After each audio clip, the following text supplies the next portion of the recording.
Hablaremos de los impuestos. Buen tema. Que quizá es el otro tema pendiente. Total, en todo sentido. Si en la patria hay un tema pendiente, sí, señor. En la justicia, también hay otro, que es el asunto fiscal, ¿no? Pensaba también respecto de la justicia, otras cosas, pero bueno, hablemos de los impuestos. Neta.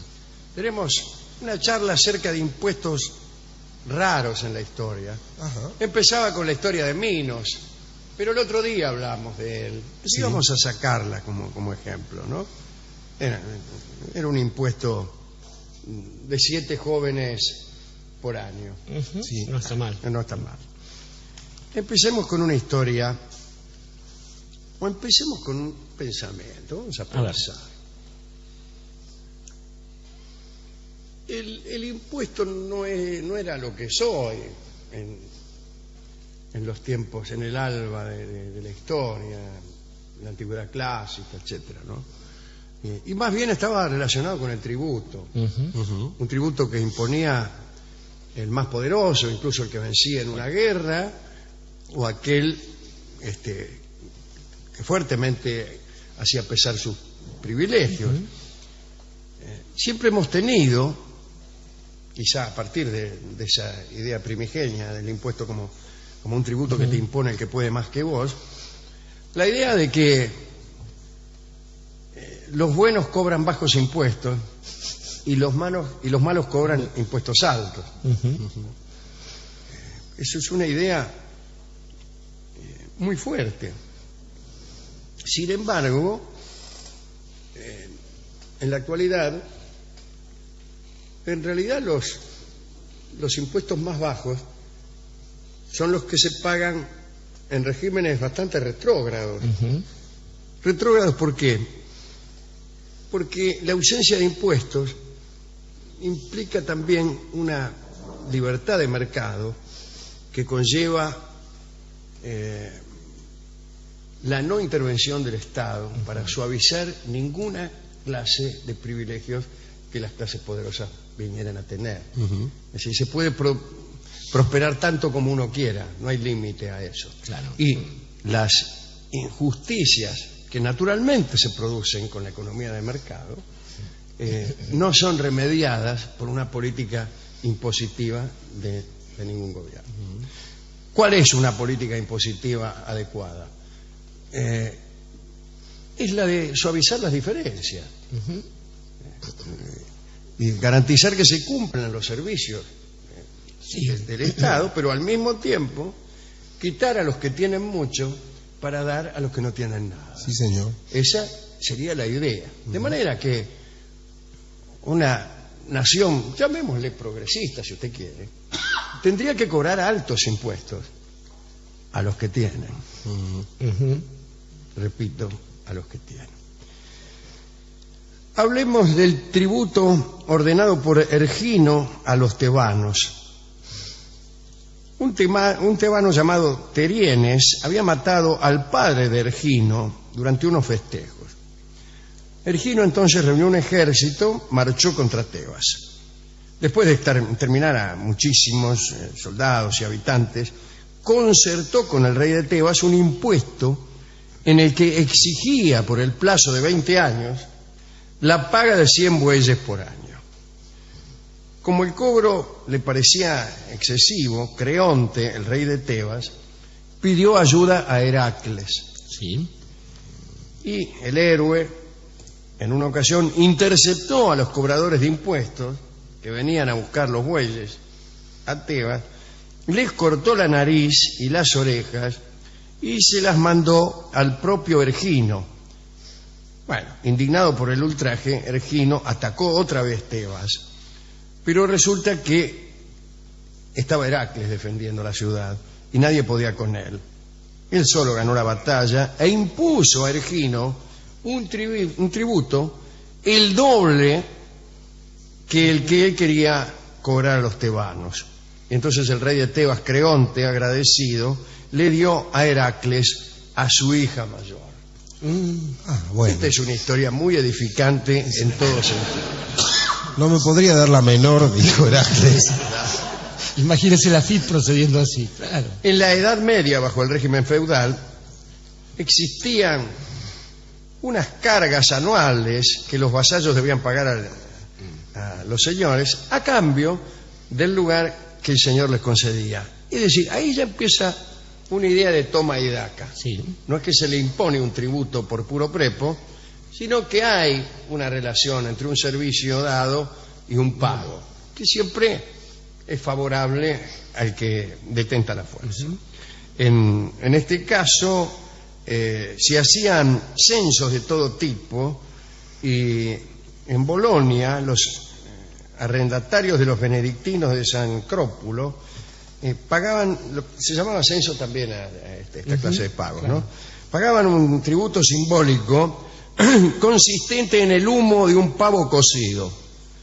Pagaban solo el humo y no el pavo entero. Ajá. Pero lo que importaba era admitir en el otro un derecho. Bien.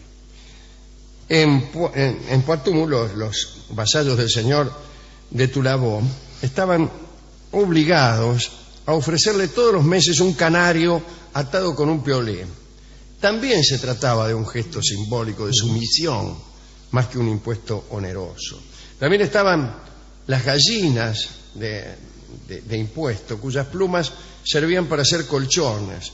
Cuando el rey de Francia se alojaba en los pueblos de provincia, el señor de cada lugar tenía la obligación de proporcionarle almohadas y colchones que debían estar confeccionados con plumas de la mejor calidad. Así, cuando el rey llegaba de visita, el castillo de cada anfitrión se llenaba de gallinas que los campesinos tenían que entregar para hacer almohadones y colchones. Se ha dicho que Luis VII debió abandonar el castillo del señor de Poitou, pues había tanto olor a gallina que no se podía dormir. Lo entiendo. ¿Quién no ha tenido una noche de insomnio Pero vamos. por olor a gallina? Algunos impuestos extraños consistían en cosas de escaso valor, pero difíciles de encontrar. Había señores que no exigían más que un conejo, que debía tener la oreja derecha blanca y la otra negra. Algunos vasallos teñían a los conejos para poder pagar el impuesto, pero si eran descubiertos los multaban con más conejos. Claro.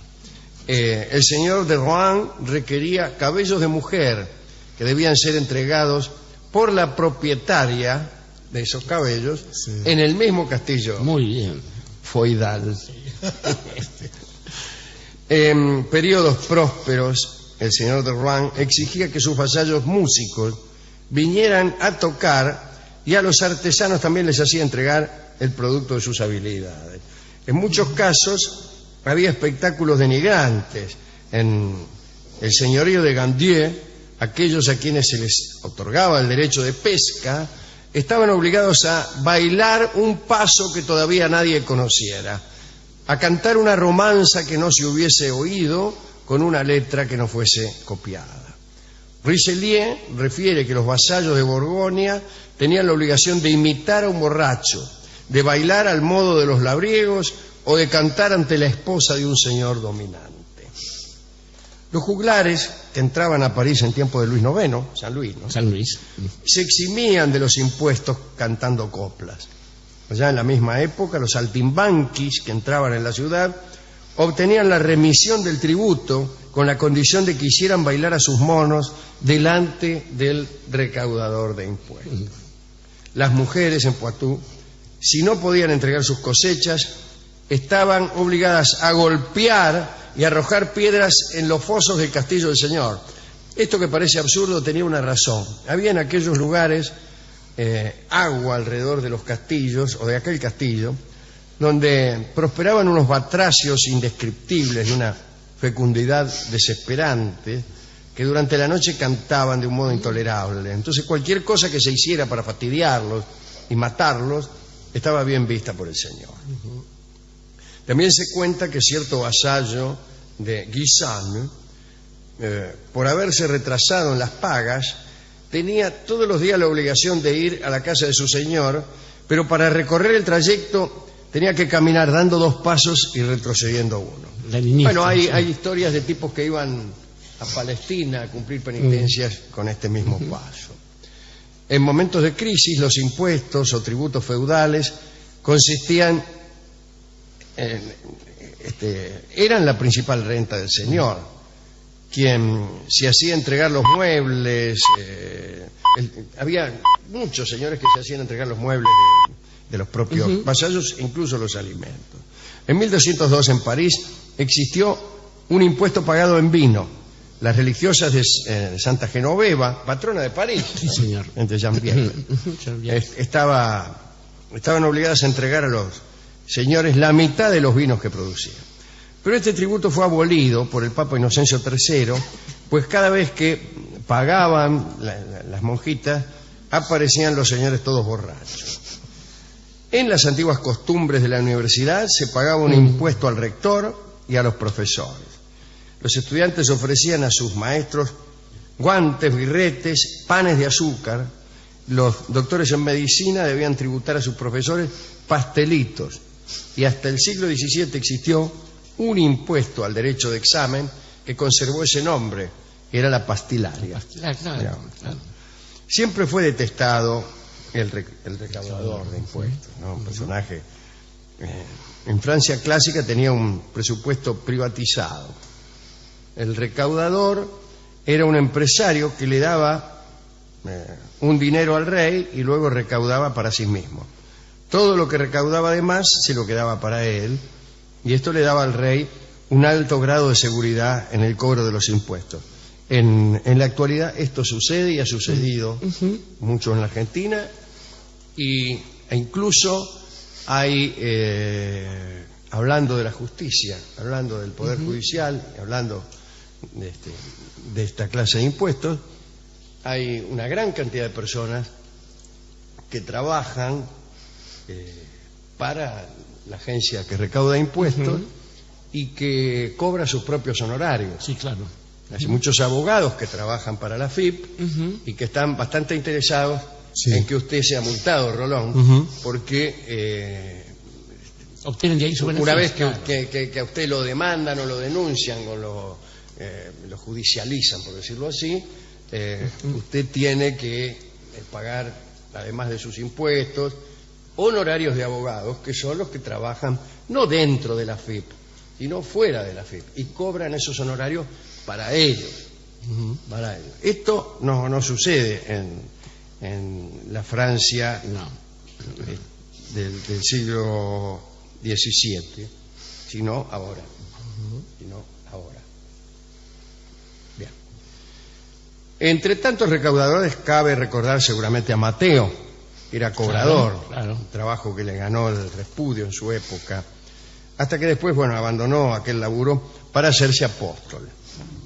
Siglos más tarde, mientras Cervantes lamentaba sus fracasos y pensaba en las andanzas del Quijote, en realidad era odiado por todos sus vecinos, porque Cervantes también era recaudador. Sí. Luis XIV creó en Francia un impuesto que consistía en el 10% de todas las rentas del reino francés, incluyendo las propiedades, salarios, valores nobiliarios, ¿no? Y los de comercio. ¡Qué barbaridad! En 1765 el Parlamento británico sancionó la ley del timbre. Timbre raro tiene usted. Que establecía un impuesto sobre documentos legales, diarios, folletos, claro, mazo de carta. Bueno, este impuesto tenía vigencia no solo en Inglaterra, sino también en las colonias. Y los colonos se irritaron muchísimo con dicha ley y, por ejemplo, destruyeron el té que estaba grabado con ese impuesto, claro. Y comenzó allí la guerra de la independencia de los Estados Unidos. A Benjamin Franklin no le gustaban nada los impuestos. Decía, solo hay 2 cosas en la vida del hombre que son inevitables: la muerte y el vencimiento de los impuestos. Esta es la pequeña historia que tenemos que contar acerca de distintos impuestos excéntricos en la historia, pero también acerca de la necesidad de repensar el significado del impuesto como indicio de una política y también la necesidad en la Argentina, me parece a mí, de reformular absolutamente los impuestos, pero me parece que es donde el un momento eje actual está más atrasado. Ciertamente es uno de los reclamos que vienen de todos los sectores y son justos. Es inevitable haber pensado cuando usted narraba algunos episodios aquel refrán de por la plata baila el mono, ¿no? Claro, sí, por totalmente. ejemplo. No es malo recordar en este punto, ya que hablamos para vincular el primer bloque con el segundo, que entre otros los jueces no pagan impuestos, están exentos de justamente la carga eso es lo tributaria. que iba a decir antes de comenzar esta charla, atándola con la anterior. El permanecer mucho tiempo en un puesto y además el ir consiguiendo privilegios para ese mismo puesto contribuye a la creación de una corporación que va acumulando poder y que tiende a perpetuarse no solo en el ejercicio del puesto, sino en la defensa de unos privilegios. Y eso molesta un poco. Ciertamente, sobre todo porque se aísla ese segmento, esa élite de la vida del pueblo. Estaba pensando también que de algún modo son los impuestos los que generan en muchos casos la configuración de la figura del héroe.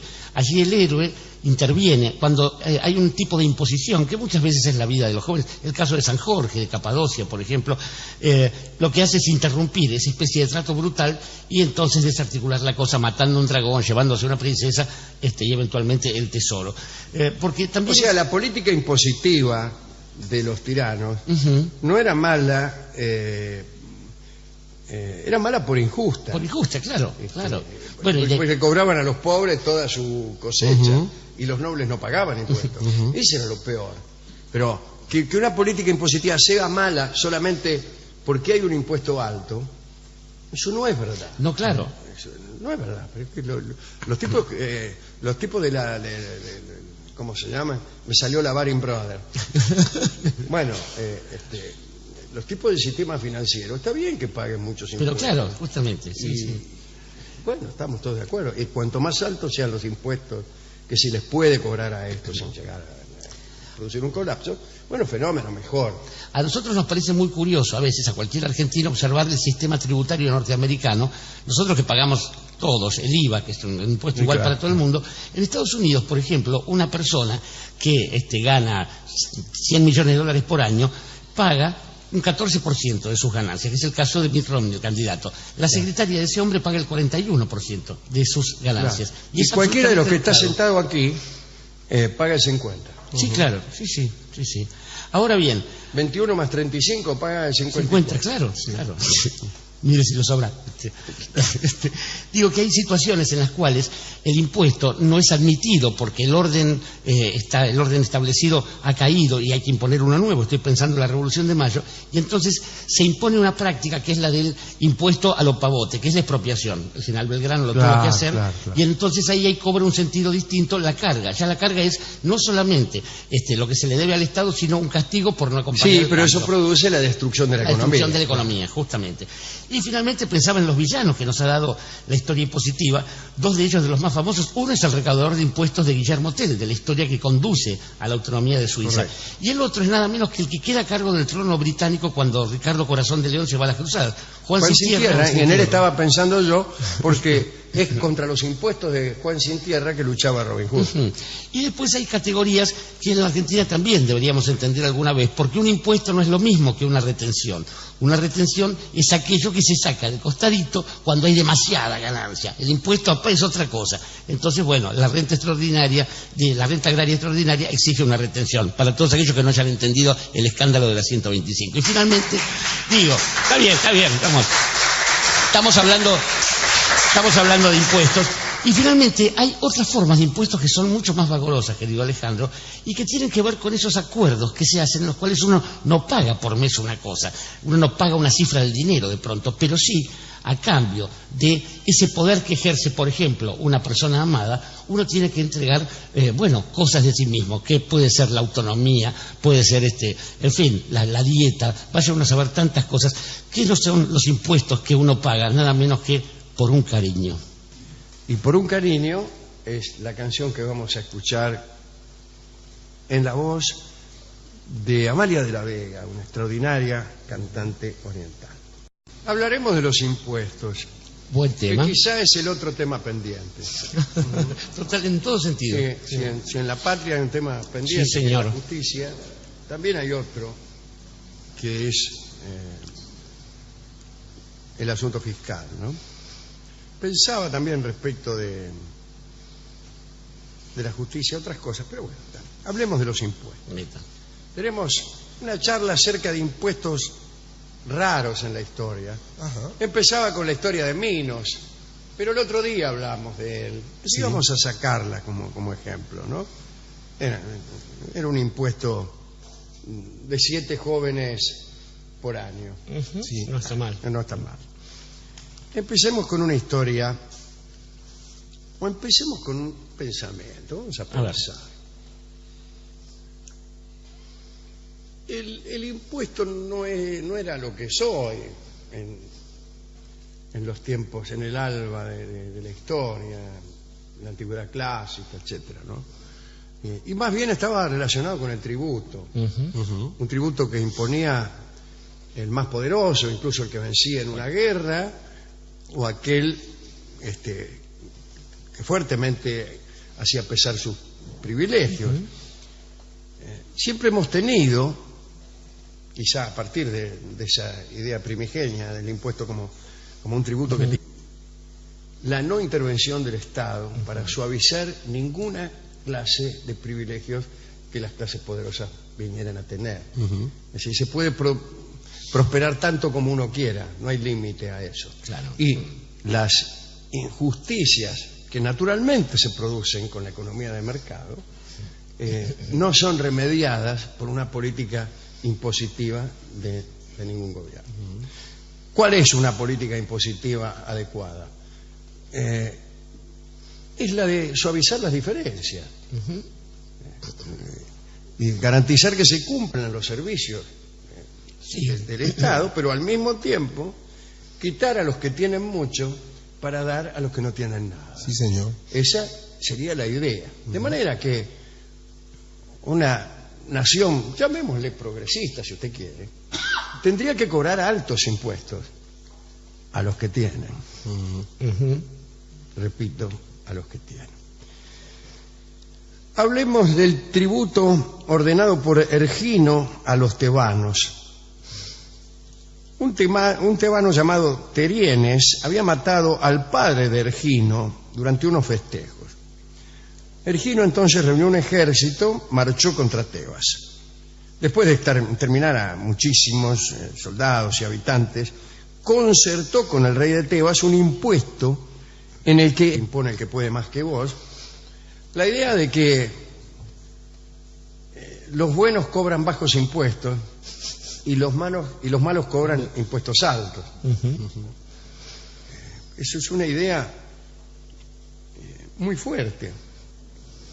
Sin embargo,